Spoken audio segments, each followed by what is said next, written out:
March 1945.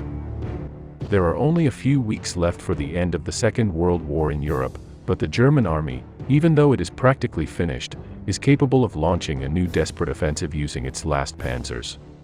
Today we are going to analyze how one of the final battles of this conflict took place, which involved more than 600,000 troops, but due to its little importance, it has been practically forgotten.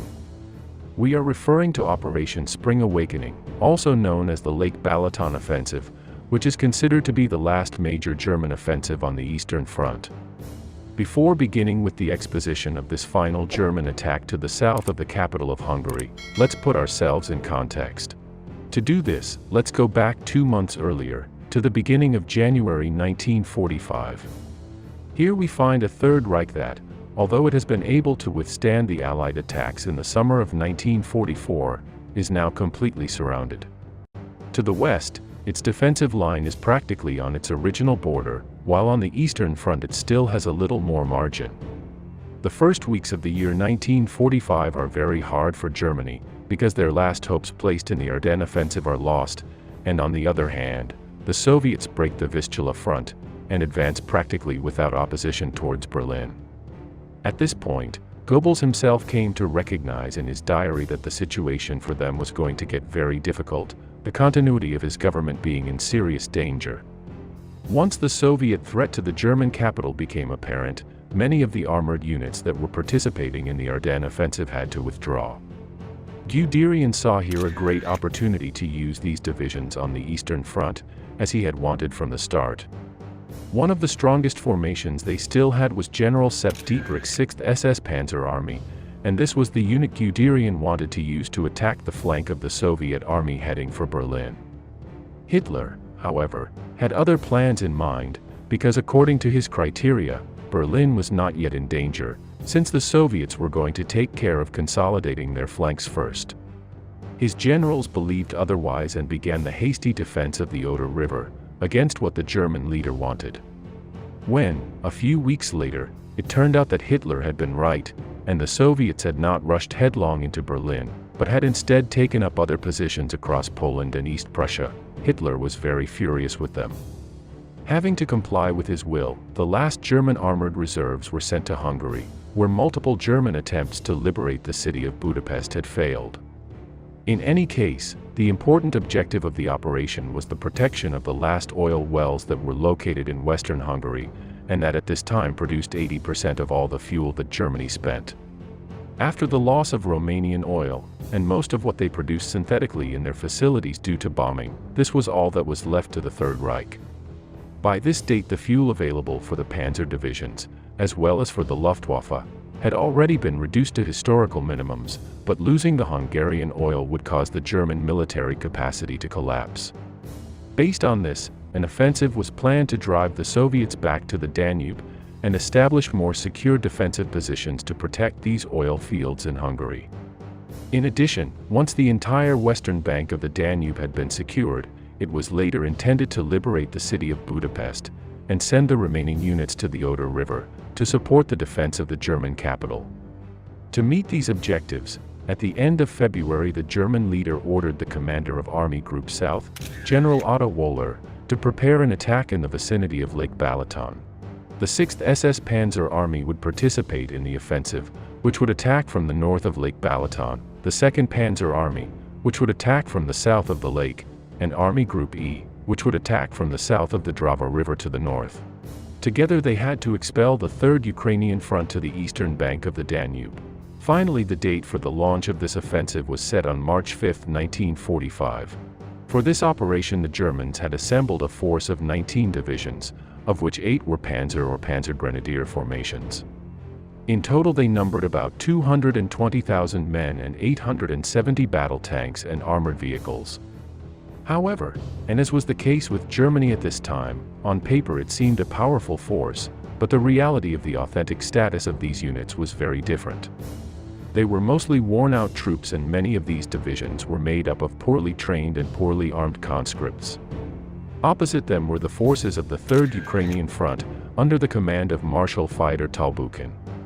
After the fall of Budapest, Tolbukhin had begun plans for offensive towards Vienna, but he was forced to delay it when Soviet intelligence detected that a major German attack was about to take place in the area. What the Marshal did was to consult with the Soviet High Command the steps to follow, and finally they decided that it would be better to let the Germans attack, and then go on to counterattack. Saving all the distances, it would be something similar to what they did during Operation Citadel in 1943. For this they would have about 400,000 troops and 700 combat tanks. Not knowing that they were walking into a trap, by the beginning of March the German units began to arrive at the assigned points. This was not an easy task for the German panzer divisions, because due to the thaw, the roads became muddy. In any case, the attack order was already given and there was no going back. At 1 a.m. on March 6, 1945, the worn-out elite German divisions, these being the Leibstandarte, Das Reich and the Hitlerjugend among many others, began the last German offensive of World War II. The first unit to attack across the Drava River was the German 91st Army Corps, which was able to cross the river and establish a small bridgehead. 3 hours later the 2nd Panzer Army joined, attacking from south of Lake Balaton. After little initial success, the Germans were deadlocked following the arrival of Soviet reinforcements in the area. Although these attacks were secondary, it was clear that his progress was even worse than expected. The main German offensive was the one that was going to be carried out by the 6th SS Panzer Army, which launched the attack at first light on March 6. The advance obtained by this elite body was not what was expected either, since it barely advanced a few kilometers during the first day. By the night of that March 6, they had only taken a few minor towns, and were still stuck in the Soviet front line of defense, having to fight through mud and jam from the heavier panzers. From the first moment they had to face large Soviet concentrations, which led to multiple battles along the entire front line. Little by little the Germans made their way and the Soviets gave way, making the German advance more forceful the next day. For this day, March 7th, the Germans were able to open the field and get out of their jam, attacking from a wider line. This forced Marshal Tolbukin to send reinforcements to the area, especially his armored guard units. However, this did not prevent the Leibstandarte and the 12th Hitlerjugend Division from breaking through their front, now advancing at full speed towards the Danube River. In any case, let us remember that the Soviets were interested in the German vanguards advancing as far as possible, in order to start the trap they had prepared for them. The advance of these German units had been so great that they had left their left flank completely exposed, thus requiring the other German divisions to advance as well. From this point the days went by without any German Army Corps being able to make further progress. In the south, both 2nd Panzer Army and Army Group E had long since stagnated, and things for 6th Panzer Army were not much better. By March 16, once the Germans had been blocked, the Soviets began their offensive just west of the city of Budapest. This made them place themselves in the weak German rearguard, which threatened to leave isolated all the German troops, who had gone on the offensive a few days before. As if history were repeating itself, the Soviets again attacked through areas that were garrisoned by Hungarian divisions, which were quickly razed to the ground. Although this concentration of Soviet units had been partially detected by the Germans, Hitler had insisted that the German vanguard units continue to attack, in their attempt to reach the Danube. So while the Soviets attacked, the Germans continued to fight near Azora. Once it was seen that the Soviet armies had penetrated deep into the German rear, and were advancing unopposed, Generals Wöhler and Dietrich were finally able to obtain approval for the 1st SS Panzer Corps to be withdrawn north, to try to plug the gaps and avoid the encirclement of the entire 6th SS Panzer Army. From this point on, the Germans desperately tried to defend themselves but were unable to stop the avalanche that came upon them. By March 18th, the German elite units were forced to give up all the territory that they had conquered with so much blood and suffering a few days ago. Despite the fact that north of Lake Balaton the situation was critical, the order came from Berlin to continue attacking wherever they could, so the 2nd Panzer Army continued to disengage in its attempt to advance a few meters. Finally, on March 23, and given the criticality of the situation, Hitler was forced to accept a general withdrawal, given the danger that part of the 6th Army would be surrounded to the east of Lake Balaton. From this point on, fighting continued relentlessly along the entire Hungarian front, until by April the Soviets reached Vienna.